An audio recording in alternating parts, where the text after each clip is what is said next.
Russia Ukraine जंग का आज 21वां दिन है। रशिया लगातार यूक्रेनी शहरों में नागरिक इलाकों पर बमबारी कर रहा है। हमले के बीच कई हिंदुस्तानी अभी भी फंसे हुए थे। इन्हें रशिया के शहरों के रास्ते भी वापस लेकर के आया जा रहा है।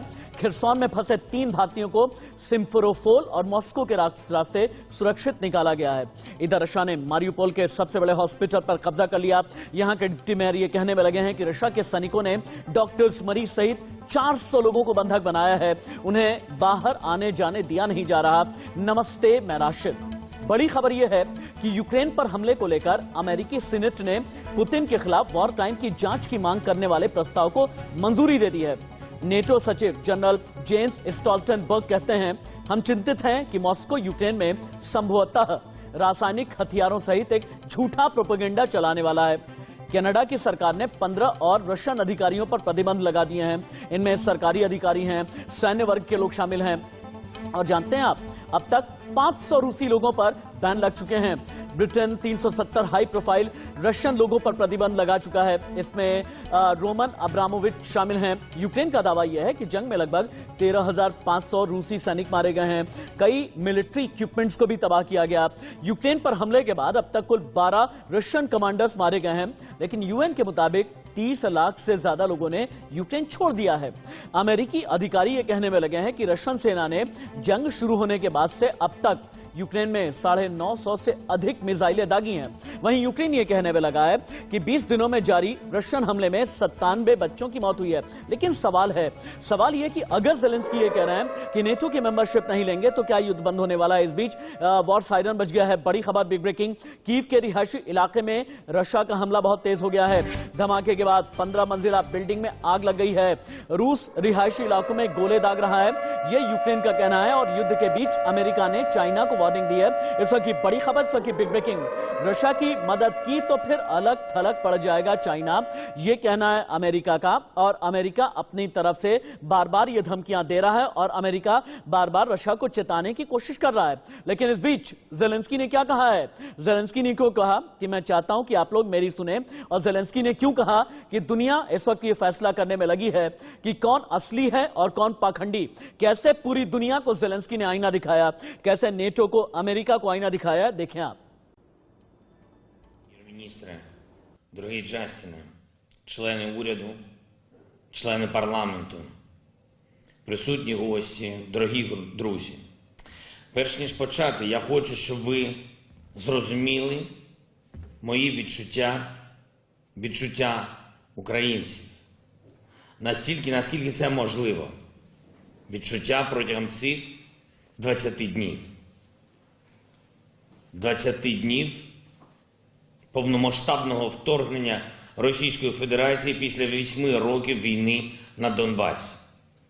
Просто уявіть.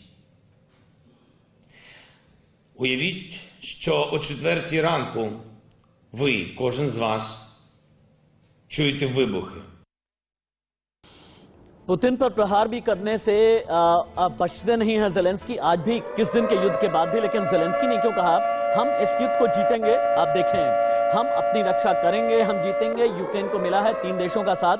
ज़ेलेंस्की ने यह बात बोली है। इस वक्त की बड़ी खबर है, चेक गणराज्य, पोलैंड, स्लोवेनिया का साथ इस वक्त यूक्रेन को मिला है। युद्ध में आप अकेले नहीं हैं ज़ेलेंस्की, ये इन तीनों ही कंट्रीज का कहना है। चेक गणराज्य ने भी कह दिया, पोलैंड ने भी कहा, स्लोवेनिया ने भी कहा कि आपके साथ हम हैं, किसी भी कीमत पर हम खड़े रहेंगे। लेकिन ज़ेलेंस्की ने कैसे रशियन फौजियों को सीधे तौर पर ललकारा है, सुनिए। You've already understood everything. You will not take anything from Ukraine. You will take lives. There are a lot of you. But your life will also be taken. But why should you die? What for? I know you want to survive. We hear your conversations in the intercepts. We hear what you really think about this senseless war, about this disgrace, and about your state. Просто по житловим кварталам, просто по людям, по живим людям. Спалюють школи, підривають дитячі садочки, як і у нас, в наших містах, в Сумах, як в нашій Охтирці. Вони блокують Ванкувер і тривають в облозі сотні тисяч людей. Просто уявіть на секунду.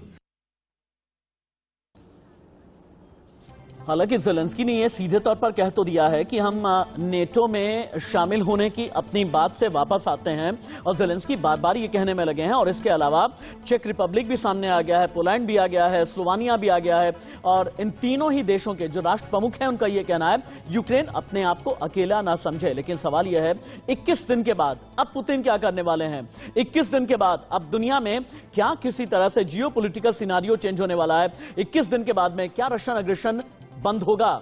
Debate को open कर देते हैं। Wing commander retired Praful Bakshi defence expert मेरे साथ में हैं, colonel retired Shailendra Singh हैं, colonel retired Dinesh नैन मेरे साथ में हैं, फॉरेन अफेयर एक्सपर्ट हैं आप, और अजय वर्मा देश के जाने माने पत्रकार मेरे साथ में हैं। विंग कमांडर, मेरा पहला सवाल आपसे है, 21 दिन के बाद में क्या होने वाला है? 21 दिन में के बाद में अग्रेशन कम होगा या फिर बढ़ेगा? 21 दिन के बाद में बायो वेपन, केमिकल वेपन का इस्तेमाल होगा क्या? 21 दिन के बाद क्या ये हम कह सकते हैं कि एटम बटन पर कभी भी पुतिन हाथ रख सकते हैं? Wing commander. Thank you very much. मैं राशिद ये बताना चाहता हूं कि ये जो जब लड़ाई शुरू होती है तो सबसे पहले जो इंफॉर्मेशन, जो वॉरफेयर है, उसका बड़ा प्रकोप होता है, और उस प्रकोप के कारण, उस फैलाव के कारण रॉन्ग इंफॉर्मेशन जाती हैं, मीडिया को गलत इंफॉर्मेशन मिल सकती हैं, और जो लोग रिएक्ट करते हैं उनको गलत इंफॉर्मेशन मिलती है। ये बायोलॉजिकल वेपन और केमिकल वेपन रशिया न इस्तेमाल नहीं करेगा, ये आप लिख के चलिए। ये इस्तेमाल करने वाले देश 1925 में से लेकर 1972 में भी सबने chemical and biological weapon protocol sign किया है, पर और सबके पास में है।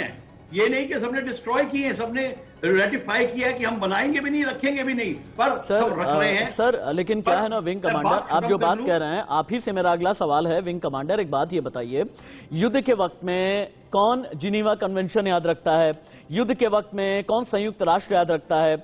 युद्ध के वक्त में कौन नेटो याद रखता है? युद्ध के वक्त में कौन अंतर्राष्ट्रीय संधियां याद रखता है? युद्ध के वक्त में तो सबको धुआं धुआं हो जाता है ना। देखिए, ये भी तो सच बात है। ठीक कह रहे हैं, मैं एक बात आपको बता दूं, युद्ध के वक्त में जिनीवा कन्वेंशन को फॉलो करने वाले भी हैं, मैं एग्जांपल दे सकता हूं, और वायलेट करने वाले भी हैं। आपके जेब में लाइसेंस है, कई लोग ड्राइविंग वायलेट करते हैं कि नहीं करते, ये मत मान के चलिए कि सब वायलेट करते हैं। लेकिन पुतिन ने तो शुरुआत में ये कहा था ना कि हम मिलिट्री एस्टैब्लिशमेंट तक ही रहेंगे, हम इसके आगे जाएंगे नहीं। यहाँ पर तो कीव, खिरसौन, ओडेसा, लीव, खारकीव, हर जगह पहुंच गए हैं, शहर के अंदर पहुंच गए हैं, गली मोहल्ले के अंदर पहुंच गए हैं। सुनिए, अगर मिलिट्री टारगेट शहर में होगा तो मैं शहर में जाऊंगा और वहां पे बॉम्बिंग करूंगा। क्यों मिलिट्री टारगेट शहर में है? ये सबने प्रोटोकॉल साइन किया हुआ है और रेटिफाई किया हुआ है कि हम मिलिट्री एस्टैब्लिशमेंट को सिविल के पास नहीं रखेंगे। हालांकि इंडिया में भी रखा है। कल शकूर बस्ती पे बॉम्बिंग होती है तो सारी क्या हालत होगी? ये है, ये फैक्ट है कि हर एक कंट्री। सर एक फौजी दिमाग बताइए, एक फौजी दिमाग से बताइए, फिर मैं बाकियों के पास में चलूं। एक फौजी दिमाग क्या रहा है? ये जंग कितने दिन तक चलती रहेगी? इस जंग में अग्रेशन कितना ज्यादा बढ़ता रहेगा? ये जंग रुकेगी कहां पर? पुतिन की सनक कहां तक जाएगी? पुतिन की जिद कहां तक जाएगी? और चूंकि ज़ेलेंस्की तो बार बार अब ये कहने लगे हैं ना, ज़ेलेंस्की ये कहने लगे हैं, यरूशलेम में आकर के बात कर लीजिए, हम करने के लिए तैयार हैं, नेटो के मेंबरशिप हम नहीं मांगेंगे, हम इस बात के लिए भी तैयार हैं। अगर आप कहते हैं कि डोनेस्क, लुहांस्क, इन सभी को आज़ाद क्षेत्र हम मानने के लिए तैयार हैं, क्रीमिया पर हम बहुत ज़्यादा प्रेशर डालेंगे नहीं, हम वो भी मानने के लिए तैयार हैं। बावजूद इसके रशियन फौज तो रुकने का नाम नहीं ले रही, पुतिन भी रुकने का नाम नहीं ले रहे, और पुतिन तो उल्टा कहते हैं बाइडेन तुम पर भी बैन लगाएंगे, हिलरी आप पर भी बैन लगाएंगे। पुतिन ये कहते हैं कि ब्लिंकन आप पर भी बैन लगा देंगे हम, और हिलरी कहती हैं ये तो बड़ा लाइफ टाइम अचीवमेंट अवार्ड देने के लिए आप आ गए। आप ठीक कह रहे हैं। अगर पुतिन ने ये शर्तें रखी थी और सिर्फ यही शर्तें रखी थी, और अगर ज़ेलेंस्की इसको मानने को तैयार है, तो वर्ल्ड बॉडी सारी की सारी रशिया को आड़े हाथ ले सकती है। Court of international court of justice में ये बात जा सकती है, प्रोवाइडेड कोई लेके जाए। Team PCR, war zone breaking बिल्कुल रुकनी नहीं चाहिए। अगली वॉर जोन ब्रेकिंग जो आ रही है, हमले के 21वें दिन यूक्रेन ने कितना बड़ा दावा कर दिया है। बाकियों के पास में चलें, उससे पहले आप देखें रशिया ने मारियोपोल के हॉस्पिटल पर कब्जा किया है। यूक्रेन का कहना है डॉक्टर, मरीज समेत 400 लोगों को बंधक बनाया गया है। रशिया के सैनिकों ने 400 लोगों को बंधक बनाया है, ये यूक्रेन का कहना है। नागरिक इलाकों में बमबारी करने में लगा है रशिया। यूक्रेन बार बार यही कहता है कि रशिया ऐसा नहीं है, टारगेटेड अटैक नहीं कर रहा, बल्कि हमारे सिविलियंस पर अटैक कर रहा है, हमारे अपनों की जान ले रहा है, गली में घुस गया है, मोहल्ले में घुस गया है, सड़क पर टैंक नजर आ रही है, ये ठीक नहीं है, ये जिनीवा कन्वेंशन के भी विरुद्ध है, ये यूएन रेजोल्यूशन के भी अगेंस्ट है, और ये खुद यूएसएसआर के वक्त में भी इतने हालात खराब नहीं थे, ये यूक्रेन का कहना है। कर्नल दिनेश नैन, एक बात ये बताएं, जंग के 21 दिन अब यूक्रेन की सरजमी पर कौन पहुंचा? यूक्रेन की सरजमी पर पहुंचा चेक रिपब्लिक, यूक्रेन की सरजमी पर पहुंचे पोलैंड के प्रधानमंत्री, यूक्रेन की सरजमी पर पहुंचे स्लोवेनिया के प्रधानमंत्री, और बड़ी बात यह है कि बाइडेन अगले हफ्ते ब्रसेल्स जा रहे हैं और ब्रसेल्स में यूरोपियन यूनियन और नेटो अधिकारियों के साथ में मीटिंग करेंगे। क्या यह सब इंडिकेशन है कि आगे आने वाले दिनों में युद्ध विराम होगा, यह युद्ध बढ़ेगा? देखिए, ये सिर्फ इंडिकेशन है कि ये लोग भी गड़बड़ाए हुए हैं। अब पोलैंड को भी पता है, स्लोवाकिया को भी पता है, चेक रिपब्लिक को भी पता है कि जिस प्रकार से पोलैंड के माध्यम से इतने सारे हथियार, जैसे कि कल ही एक अटैक किया था रशिया ने, ठीक है, और जो इनका लवीव शहर है उससे करीब 15 किलोमीटर पश्चिम में, मुश्किल से 28 किलोमीटर दूर होगा आपके पोलैंड के बॉर्डर से। वहां पे यालो रिव करके एक जगह थी जहाँ पे इनका ट्रेनिंग सेंटर था, स्ट्रेटेजिक ट्रेनिंग सेंटर था, जहाँ पे ये लोग हथियार रिसीव कर रहे थे, मिसाइल से रिसीव करते हैं पोलैंड से, और जहाँ पे नेटो के जो लोग हैं वो यूक्रेन के लोगों को भी और मिशनरीज को भी ट्रेनिंग दे रहे थे। 2 दिन पहले रशिया ने आगाह किया था कि अगर ऐसा नहीं रोकोगे तो मैं एक्शन लूंगा, और उसने एक्शन लिया। अब जब ये चीज इनको मालूम चल गई है पोलैंड को भी कि भाई अगर जिस हिसाब से रशिया आगे बढ़ रहा है, तो रशिया ने हमेशा 2008 में, 2014 में और अब इसको नेटो को काफी खगोलने की कोशिश की है, देखने की कोशिश की कि नेटो क्या रिएक्शन करेगा। तो इसके अंदर अभी 2 जगह पे इनको खतरा आ रहा है कि पोलैंड को, स्लोवाकिया को और चेक रिपब्लिक को, कि भाई कहीं ऐसा तो नहीं कि इससे आगे। कर्नल, मैं ये समझना चाहता हूं कि वाकई में कोई साथ में खड़ा है, ज़ेलेंस्की के साथ में खड़ा है, या सिर्फ खड़े होते हुए नजर आ रहे हैं? अब सवाल ये पैदा होता है कि असल में आग में घी डालने का काम कौन कर रहा है? क्या आग में घी डालने का काम अमेरिका कर रहा है, नेटो कर रहा है, या फिर रशिया की तरफ से चाइना कर रहा है? मैं क्यों चाइना का नाम ले रहा हूं? जेन साकी प्रेस सेक्रेटरी हैं व्हाइट हाउस की, उन्होंने पुतिन पर बहुत हमलावर बयान दिया है, लेकिन साथ ही चाइना यानी ड्रैगन को भी 2 टूक चिताया है। एक बार देखिए आप। Und wird erschossen. Die Täter, offenbar russische Soldaten. Zu erkennen sind sie an ihren weißen Bändern an der Uniform. I think what we have conveyed and what was conveyed by our national security advisor in this meeting is that should they provide military or other assistance that of course violates sanctions or supports the war effort, that there will be significant consequences. But in terms of what those specifics look like, we would coordinate with our partners and allies to make that determination.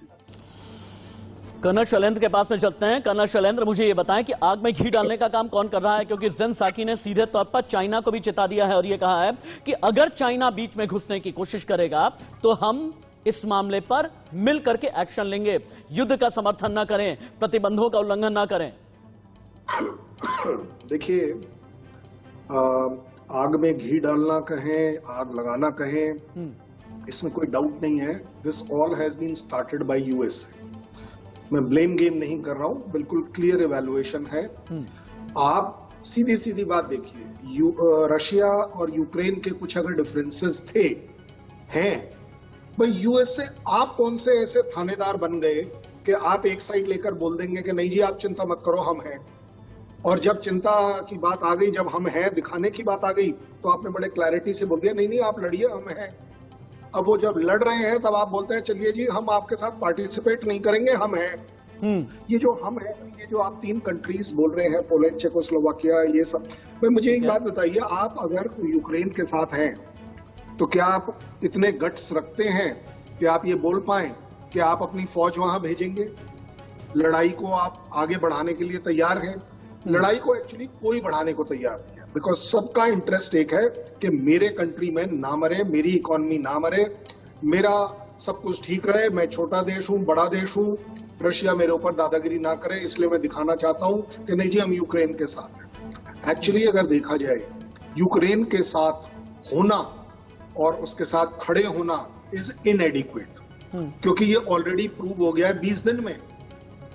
जहां तक बात है Biden को ban करने की, के Russian president को ban करने की, this is called as only ceremonial diplomacy.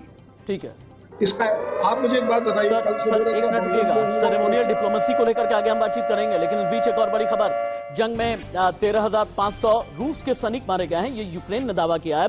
कई मिलिट्री इक्विपमेंट्स को हमने तबाह कर दिया। अब तक कुल 12 रशियन कमांडर मारे जा चुके हैं। यूक्रेन का कहना है रशिया के हमले से 20 दिन में 97 बच्चों की मौत हो गई है। यूक्रेन ने आगे कहा कि 30 लाख से ज्यादा लोगों ने यूक्रेन छोड़ दिया है। यह संयुक्त राष्ट्र की तरफ से बयान आया है। यानी पलायन भी हो रहा है, जंग भी हो रही है और टारगेटेड अटैक भी हो रहे हैं। और टारगेटेड अटैक के अलावा मिसाइल, बम धमाके, टैंक, गोला बारूद, हथियार, सिर्फ और सिर्फ यही यूक्रेन में नजर आ रहा है। कर्नल शैलेंद्र, एक बात ये बताएं, यूक्रेन पर हमले के बाद से अब तक 12 रशियन कमांडर्स मारे जा चुके हैं, जिसमें मेजर जनरल रैंक के भी कई कमांडर्स हैं। क्या यह माना जाए कि पुतिन ने बहुत ही बुरी तरीके से युद्ध का मिसकैलकुलेशन किया? नहीं, इसको आप मिसकैलकुलेशन कैसे बोल सकते हैं? अगर युद्ध हो रहा है, कमांडर्स विल डाई, इसमें कोई बड़ी बात नहीं है। हाँ। कोई ना कोई मिसाइल, कोई ना कोई अटैक, कोई ना कोई काउंटर ऑफेंसिव में कहीं ना कहीं आपको लॉसेस होंगे। एंड ये वो वाली बात है कि जैसे हमारे भारतीय फौज में होता है कि हमारे कमांडर्स फ्रंट लाइन में जाकर लड़ते हैं। ठीक है। वो पाकिस्तान की तरह अपने GHQ में बैठकर नहीं लड़ते हैं। सो कोई भी आर्मी जो एग्रेसर के तौर पर जाएगी, उसकी फोर्स को मोटिवेटेड रखने के लिए, उसकी फोर्स को डायरेक्शंस देने के लिए कमांडर्स आगे जाएंगे, इसमें कोई डाउट। अब वो 12 है या 10 है या 2, ये इंफॉर्मेशन वॉरफेयर का पार्ट है। सीधा सीधा यूक्रेन क्लेम करेगा कि जी हमने तो पुतिन के ऊपर भी अटैक कर दिया, पुतिन अटैक करेगा कि जी मैंने तो ज़ेलेंस्की के ऊपर अटैक कर दिया। तो इस तरह की इंफॉर्मेशन वॉरफेयर कभी भी, लेकिन क्या है ना, क्या है, पिछले 21 दिन में कम से कम मैं 70-75 डिबेट कर चुका हूं युद्ध को लेकर के, लेकिन अभी तक मुझे समझ में नहीं आ रहा है युद्ध किस दिशा में जा रहा है, युद्ध किस दिशा तक जा करके उसका खात्मा होगा, और पूरा वर्ल्ड ऑर्डर किस तरीके से इस युद्ध के बाद में चेंज होने वाला है। वर्ल्ड ऑर्डर जब चेंज होगा तो विश्व शक्ति बनकर के कौन उभरेगा, आर्थिक महाशक्ति बनकर के कौन उभरेगा, और भारत अपने आप को इस पूरे जियोपॉलिटिकल सिनारियो में असल में पाएगा कहां? अजय वर्मा जी, शायद आप मेरे सवाल का जवाब दे पाएंगे। और साथ ही मैं एक चीज और जोड़ना चाहूंगा। अजय जी, पिछले 3 हफ्ते में कम से कम 3 बार ज़ेलेंस्की ये कह चुके हैं नेटो मेंबरशिप नहीं चाहिए, क्रीमिया पर कब्जा ठीक है हम मान लेंगे, डोनेट्स के बारे में आप कहेंगे हम मान लेंगे, इसके अलावा लुहांस को लेकर के अगर आजाद मुल्क आप बताएंगे हम वो भी मान लेंगे, हम आपकी सारी शर्तें मानने के लिए तैयार हैं। लेकिन बातचीत की मेज पर आप आइए तो सही। एक तरफ ज़ेलेंस्की ये कहने में लगे हैं, लेकिन पुतिन के जहन में क्या चल रहा है? अगर ज़ेलेंस्की ने एक तरीके से सो कॉल्ड सरेंडर कर दिया है, युद्ध रुकना चाहिए ना।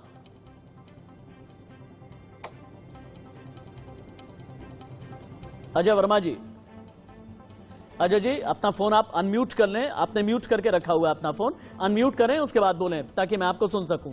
अब बोलें आप, एक बार अपनी आवाज भी टेस्ट कराएं आप। अजय वर्मा जी अपना फोन अनम्यूट करें, आपका फोन म्यूट है, ये टेक्निकल स्नैग है। साउंड इंजीनियर कोशिश ये करें, सुनिश्चित ये किया करें कि शुरुआत में ही साउंड को ठीक रखा जाए। विंग कमांडर आपके पास आते हुए रशिया ने यह कहा कि बाइडेन पर प्रतिबंध लगा दिया, एंटनी ब्लिंकन को बैन कर दिया, रक्षा मंत्री लॉयड ऑस्टिन को भी बैन कर दिया, हिलरी क्लिंटन को भी बैन कर दिया। क्या इन सभी बैन का कोई महत्व, कोई इंपॉर्टेंस होता है युद्ध के बीच में?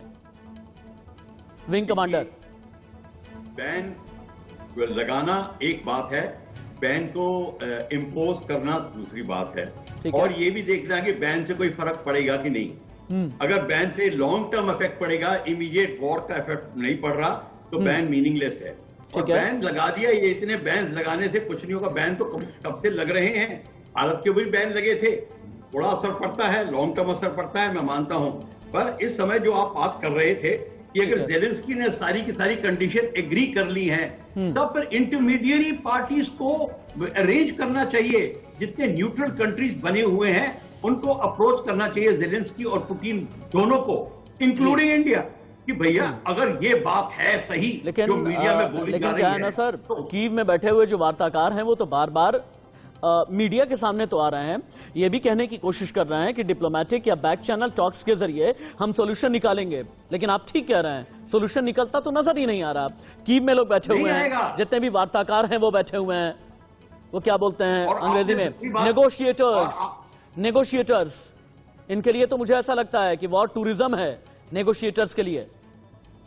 देखिए, नेगोशिएटर्स जो है वो भी अपना फायदा देखते हैं, उनका अपना अगला बेनिफिट देखते हैं। कोई नेगोशिएटर इसलिए नहीं बन जाता कि उसका बड़ा धर्मात्मा आदमी होता है, नहीं जी।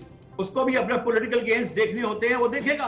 भारत के भी पॉलिटिकल गेन्स होंगे और इजराइल के भी पॉलिटिकल गेन्स। लेकिन जानते हैं अजय जी, हाँ ठीक है अजय जी, कुछ भी बोले आप, आपको आवाज आ रही है क्या? हाँ या ना कुछ बोले? अच्छा, आपको आवाज आ रही है। अजय जी, अब मेरे एक सवाल का जवाब देंगे आप? क्या है ना, मेरा डर एक ही है कि कहीं आगे आने वाले दिनों में अगर युद्ध लंबा खिंचा और युद्ध का कैनवास अगर बढ़ता चला गया, युद्ध का कैनवास अगर मोल्डोवा की तरफ बढ़ता गया, यानी यूरोपियन कंट्रीज की तरफ बढ़ता गया, नेटो की तरफ अगर बढ़ता चला गया, तो कहीं विश्व युद्ध में तब्दील ना हो जाए, जैसा 28 जुलाई 1914 को जब पहला विश्व युद्ध शुरू हुआ, उसके बाद में उस वक्त लोगों को यह लगा था कि छोटी मोटी लड़ाई है, लेकिन बाद में इसका कैनवास बड़ा हो गया। ठीक इसी तरह से 1939 में सेकेंड वर्ल्ड वॉर को भी इसी तरीके से जाना गया। लेकिन युद्ध जितना लंबा खींचता है उसका कैनवास उतना बड़ा होता जाता है। क्या थर्ड वर्ल्ड वॉर की तरफ यह युद्ध जा रहा है? नहीं, मैं फिर कहूंगा, मैंने पहले भी इस बात पे कहा था कि थर्ड वर्ल्ड वॉर का सिनारियो है ही नहीं। पुतिन को पता है कि उसको कहां तक जाना है। लेकिन शुरुआत में आपने यह भी कहा था कि वॉर का कोई सिनारियो है ही नहीं। नहीं, मैंने कहा कि एग्रेशन है। एग्रेशन पे जब आप प्रोवोक करेंगे तो it entered into a war. Provocation कहां का था, पुतिन ने क्या क्या मांग रखी थी, आज की तारीख में जेलेंस्की उन सारी मांगों को मान रहा है। Who is responsible for it? 21 दिनों में आपको आज समझ में आया कि आपको नेटो का पार्ट नहीं बनना है।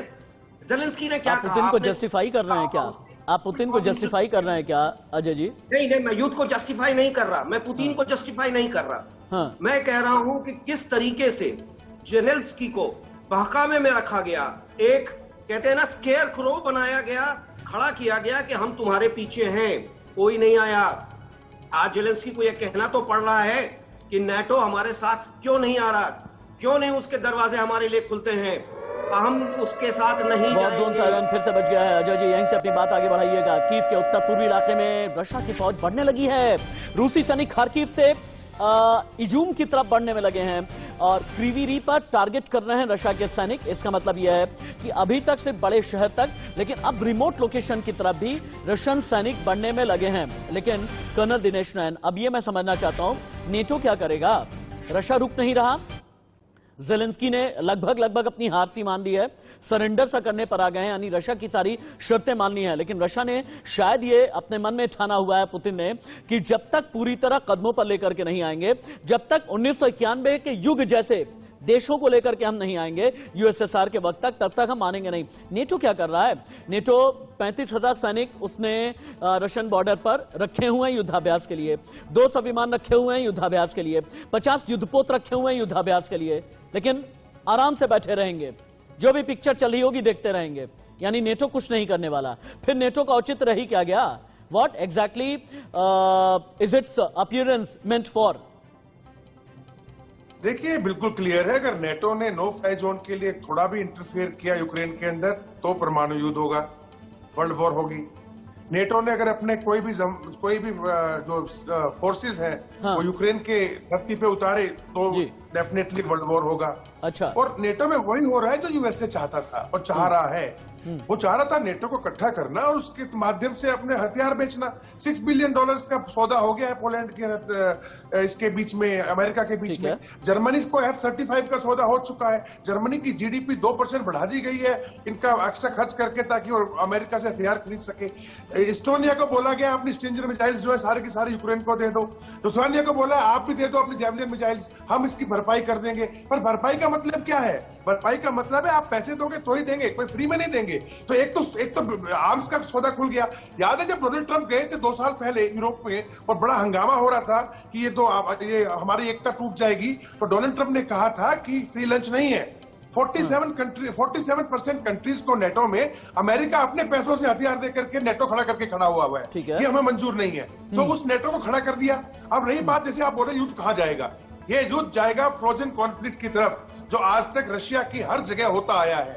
आप 2008 में जॉर्जिया देख लीजिए, वहां पे फ्रोजन कॉन्फ्लिक्ट हुआ। फ्रोजन कॉन्फ्लिक्ट का मतलब है आपस की आर्म्स की जो आर्मीज की जो आपस की लड़ाई है, ये फोर्सेस की लड़ाई थम जाएगी, लेकिन कोई पीस डील नहीं होगी, लेकिन कोई भी आपस में पॉलिटिकल सॉल्यूशंस नहीं फाइनल होंगे।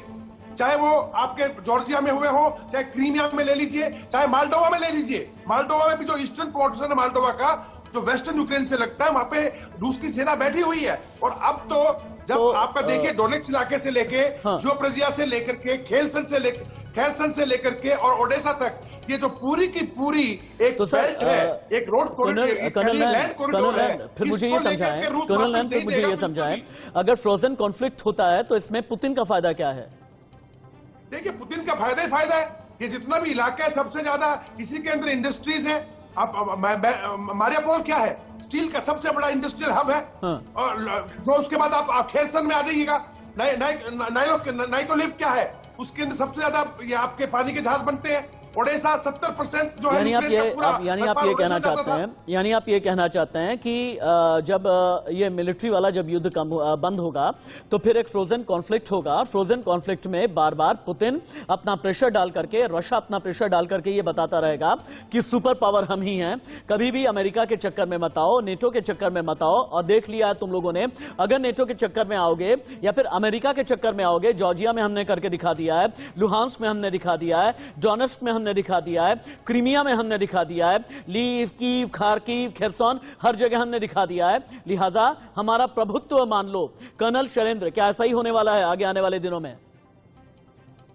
अनफॉर्चुनेटली स्ट्रैटेजिक और पॉलिटिकल एम रशिया के कुछ इसी तरह होंगे कि अगर हम किसी देश को कुछ कहते हैं, चाहे वो उनका पड़ोसी देश हो, चाहे जैसा भी हो, जैसा वो वैसे वार्निंग दे रहा है कि नेटो में मत ज्वाइन करिए, तो वो क्यों कर रहा है? क्योंकि वो उनके लिए ये जो वॉर जो स्लो चल रही है, इतना डिस्ट्रक्शन हो रहा है, क्यों हो रहा है? पहला कि यूक्रेन को ये बात समझ आ जाए कि उसको कितना इकोनॉमिक लॉस है। दूसरा, पूरी दुनिया को दिखा पा रहा है रशिया कि ठीक है भाई, मैं इतनी इन्फ्लिक्ट कर सकता हूं आपको कैजुअलिटी और प्रॉब्लम। इकोनॉमिक फ्रंट पर ये बड़ी क्लैरिटी है कि अगर आप यूक्रेन को क्रम्बल डाउन कर देते हैं, उसकी कमर तोड़ देते हैं, तो बाकी देशों को ये एक लेसन है, यूएस को एक चैलेंज है कि आप कर लीजिए क्या करें। अगर जो मेरी नहीं सुनेगा, मैं वहां ये कर सकता हूं। अदरवाइज ये वॉर जैसा शुरुआत में कैलकुलेट करा गया था कि ये बड़ी शॉर्ट वॉर होनी चाहिए थी। कोई भी वॉर जो है ना, ये बढ़ इसलिए गई क्योंकि ठीक है कर्नल शैलेंद्र, बस एक मिनट के लिए रुकिए आप, विंग कमांडर। लेकिन मैं अभी भी नहीं समझ पाया कि एकाएक अमेरिका इतना कमजोर कैसे हो गया। जॉर्ज बुश सीनियर वाला अमेरिका कमजोर नहीं था, जॉर्ज बुश जूनियर वाला अमेरिका कमजोर नहीं था, बिल क्लिंटन वाला कमजोर नहीं था, बराक ओबामा वाला कमजोर नहीं था, डोनाल्ड ट्रंप वाला कमजोर नहीं था, फिर बाइडेन का अमेरिका इतना कमजोर कैसे हो गया? देखिए, ऐसा है कि अमेरिका की ताकत के जो आप जो गुण गा रहे हैं, आप देख लीजिए वियतनाम में क्या हुआ। अरे हम ही दुनिया वाले कहते थे ना विंग कमांडर, अंकल सैम यही बोलते थे ना। अंकल, हाँ सुनिए, मैं आपकी बात मानता हूं। मैं अमेरिका वहीं पे हाथ डालता है जहां उसको पता है वो अगला बंदा कमजोर है। वो कभी रशिया के साथ में और चाइना के साथ में डायरेक्ट कन्फ्रंटेशन नहीं करेगा। अच्छा। और उस इराक में देखिए 37 कंट्रीज को लेकर घुस गया था। थर्ड वर्ल्ड वॉर तो वहां हो गई थी। 37 कंट्रीज, सबने अपने आर्म्स बेचे। जो कर्नल नैन बोल रहे थे बिल्कुल ठीक है, वहां पे पेट्रियट मिसाइल सबसे पहले बिकी विदाउट फील्ड ट्रायल। तो ये तो रेथियन कंपनी का फायदा था। सारी की सारी जब कोल्ड वॉर स्टार्ट होती है, सारी डिफेंस इंडस्ट्री और जो गवर्नमेंट्स को बनाती है उसका फायदा होता है। इसीलिए ये सारा का सारा फायदा होने वाला है। और रशिया, अमेरिका जो ताकत बात करता बाहर से करेगा। 70% ऑफ आर्मामेंट तो नेटो का अमेरिका है और 30% तो यूरोपियन कंट्रीज का। इनके बीच में संघर्ष चल रहा है, फ्रांस और अमेरिका के बीच में संघर्ष चल रहा है। ये तो बात उनकी इंटरनल पॉलिटिक्स है।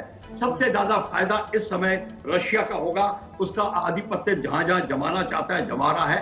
लोग देख रहे हैं।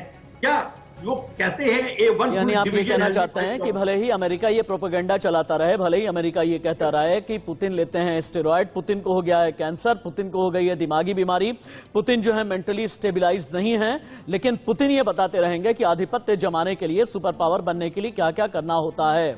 आगे आप लोगों के साथ में बातचीत जारी रहेगी और मैं ये भी समझने की आगे कोशिश करूंगा कि अभी तक ये कई बात कही जा रही थी कि रशिया यूक्रेन के मुकाबले कई गुना ज्यादा ताकतवर है, फिर भी इतने दिन तक यूक्रेन टिका कैसे है।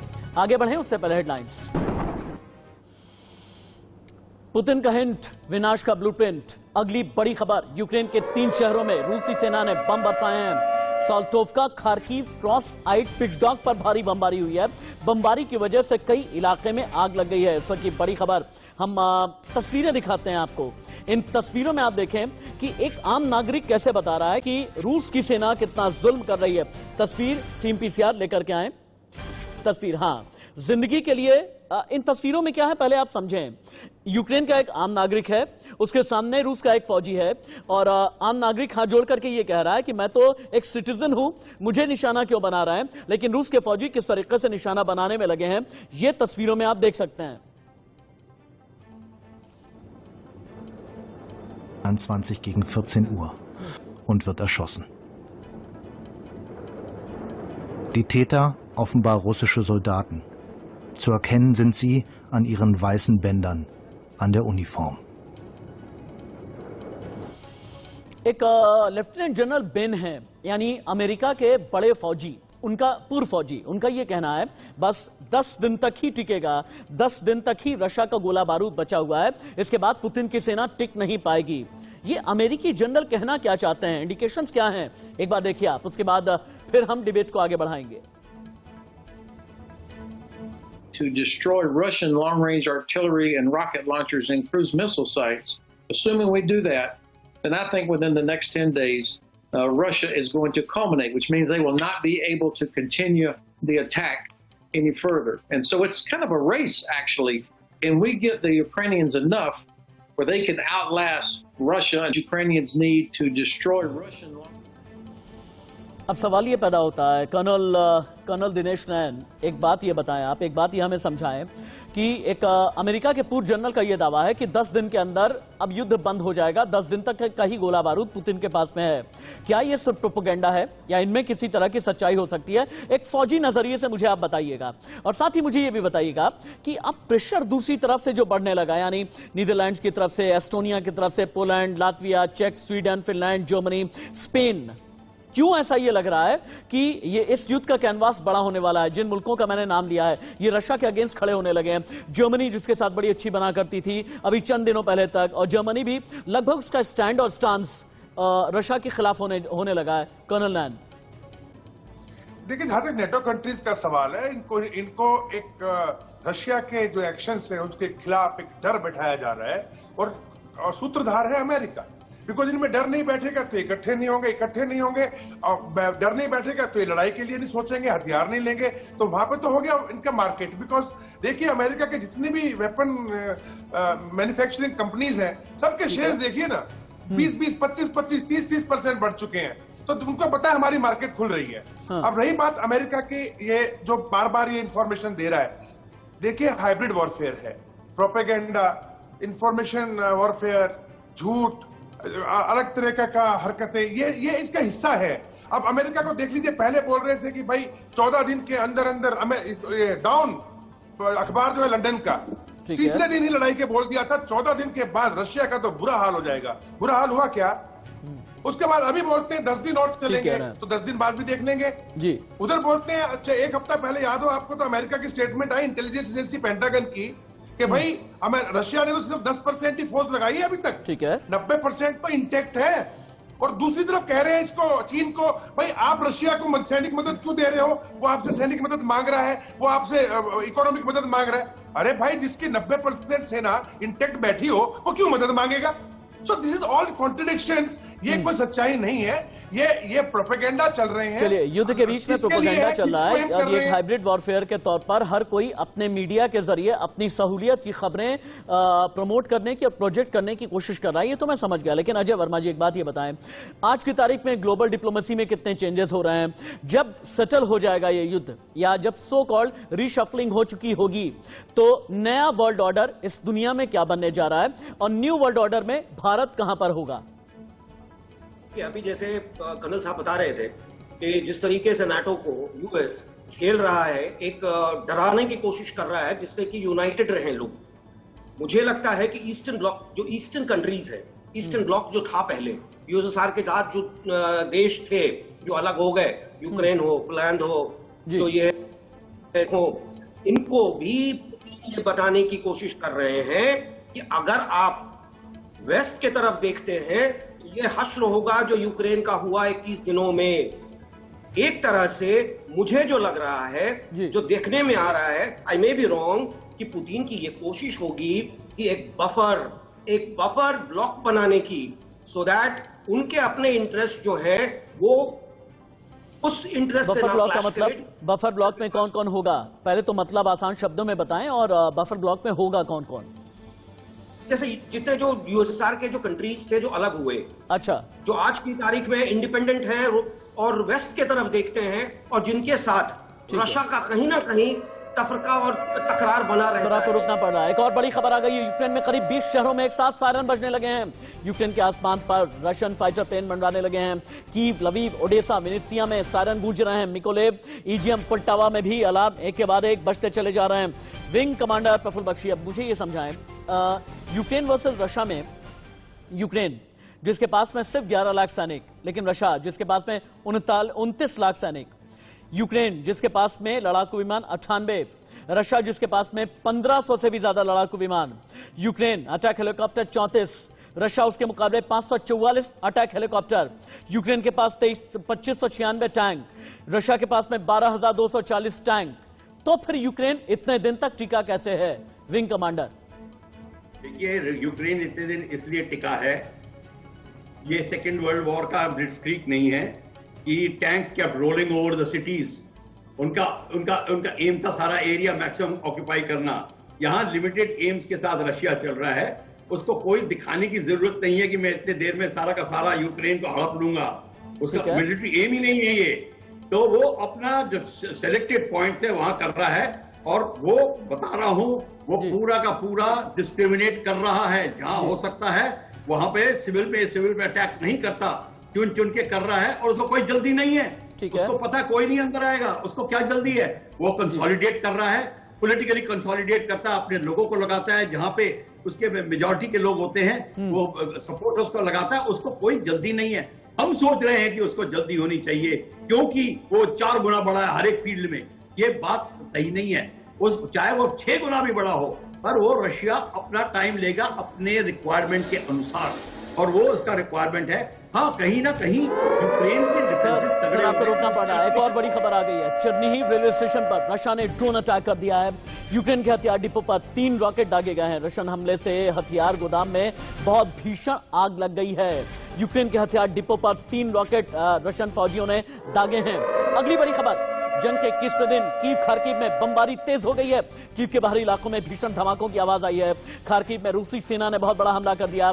खार्किव के शॉपिंग सेंटर के पास में धमाका हुआ है, यानी जंग का कैनवास बढ़ता चला जा रहा है। कर्नल शैलेंद्र, मेरा एक सवाल है, 21 दिनों के बाद में who is the winner, who is the loser? Humanity is the loser. सबसे बड़ा लॉस ह्यूमैनिटी का है। Who is game changer? मैं आता हूं। Firstly the loss is of humanity. लोग, इंसानियत मरेगी इसमें, सबसे पहली बड़ी बात। जहां तक बात है, मैं 1 मिनट पीछे जाऊंगा कि आपने बताया, वो जनरल साहब ने बोला है यूएस के कि 10 दिन का रिजर्व है। देखिए, इसके बिल्कुल कैलकुलेटेड आइटम्स होता है। अगर रशिया जैसी कंट्री अगर सिर्फ 30 डेज का वॉर वेस्टेज कैलकुलेट करती है, तो मेरे ख्याल ये अपने आप में दिखाता है कि यूएस इज अनअवेयर, क्योंकि even Indian reserves are much more. मैं तो वो बड़ी छोटी बात लेकर चल रहा हूं। अच्छा, बाय द वे, जहां तक आपने बोला है world order, there will be a new world order and that will be called as disorder, because किसी भी कंट्री को ये नहीं पता होगा कि मैं किस तरफ जाऊं।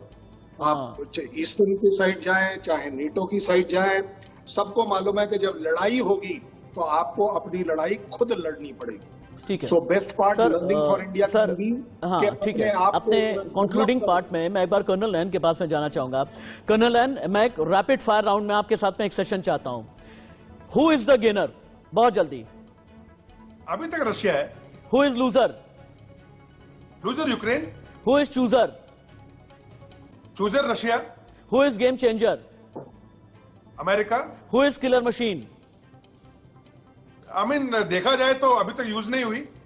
21 दिन के बाद विंग कमांडर प्रफुल्ल बख्शी, भारत कहां पर है? बहुत संक्षेप में।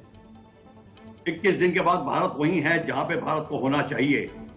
भारत को कोई किसी भी साइड नहीं लेनी, ठीक है, बिल्कुल तटस्थ रहना है और ह्यूमैनिटेरियन एड्स की तरफ ज्यादा जोर देना होगा। ठीक है, बहुत बहुत शुक्रिया आप सभी का। विंग कमांडर प्रफुल्ल बख्शी, आपका धन्यवाद। कर्नल रिटायर्ड शैलेंद्र सिंह, बहुत ही सुलझे तरीके से आप मेरी डिबेट में अपनी बात रखते हैं, मैं खास आपका शुक्रिया करना चाहूंगा।